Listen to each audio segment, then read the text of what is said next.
Sir, Madhya Pradesh की एक मंत्री हैं उषा ठाकुर, उन्होंने बोला कि मदरसा जो है वो टेररिज्म को बढ़ावा दे रहे हैं। इस पर क्या कहना?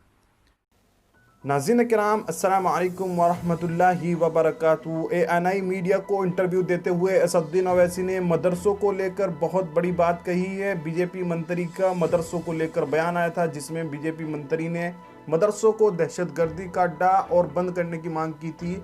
असदुद्दीन ओवैसी ने ऐसा मुंह तोड़ जवाब दिया है कि जिसका कोई जवाब बीजेपी के किसी भी नेता के पास नहीं होगा। आइए असदुद्दीन ओवैसी का पूरा बयान आपको सुनवाता हूं। अगर आप भी मदरसों से, उलमा इकराम से मोहब्बत करते हैं तो असदुद्दीन ओवैसी का ये पैगाम पूरे भाजपा वालों को पहुंचा दो, RSS वालों को पहुंचा दो और पूरे हिंदुस्तान में इस वीडियो को फैला दो।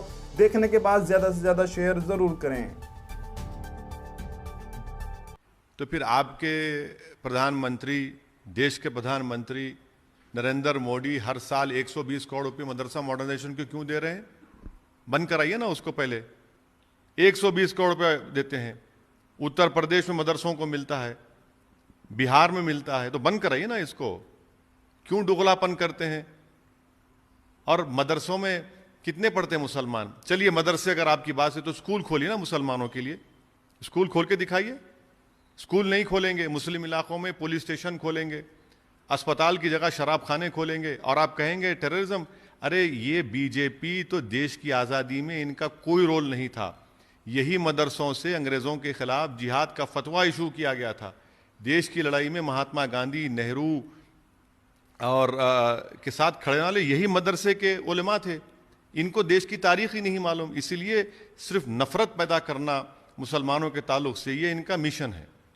सर, एक इंटरव्यू में कहा कि आरजेडी और कांग्रेस बीजेपी को नहीं रोक पाएंगे। बिल्कुल, इसलिए कि 2019 के चुनाव देख लीजिए आप। 2019 के पार्लियामेंट के चुनाव में बिहार के 40 लोकसभा सीट में आपने सिर्फ एक जीती, किशनगंज, वो भी हमारी वजह से। अगर हमारे कैंडिडेट अख्तर उल ईमान 3 लाख वोट नहीं लेते तो वहां से भी आप हार जाते। 3 लाख अख्तर उल ईमान लिए, 3.5 लाख कांग्रेस ली, JDU 3,25,000 ली। इनमें कोई ना कन्विक्शन है, ना इंटेलेक्चुअल ऑनेस्टी है बीजेपी से मुकाबला करने की। और इसीलिए हम ये कह रहे हैं कि ये भी असेंबली चुनाव में इनके पास कोई ना तो कोई स्ट्रेटजी है, ना तो कोई पॉलिटिकल विजन है, और इसीलिए हम कह रहे हैं कि ये लोग काबिल नहीं है उतने। तो काबिल नहीं है तो सर, तो आप उनके हिस्सा क्यों नहीं हो गए? उनके साथ क्यों नहीं? बीजेपी को अगर शिकस्त, अरे जब हम उनको काबिल ही नहीं मानते तो क्यों साथ जाएंगे उनके?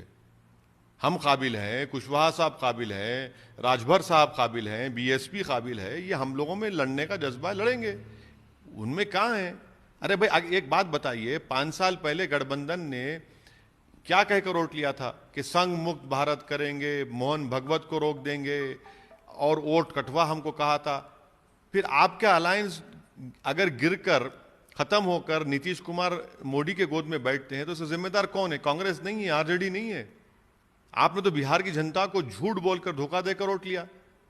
आज बीजेपी अगर सत्ता में है बिहार में तो आपकी वजह से, इन तीनों पार्टियों की वजह से, नीतीश कुमार, लालू और राहुल गांधी की वजह से। लेकिन फिर वही, आप जिस तरह से जिस गठबंधन में गए हैं, जो बीजेपी को रोकने वाली जो बड़ी ताकतें हैं सूबे में, उनके साथ नहीं। कौन सी बड़ी ताकतें? अरे वो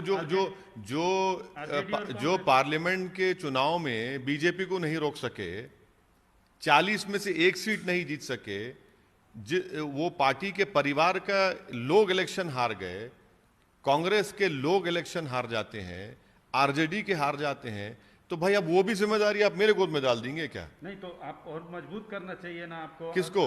उससे तो उन बातों को मिल रहा है जिससे आपको वोट कटवा बोला जाता है। अरे हमको कोई फिक्र नहीं।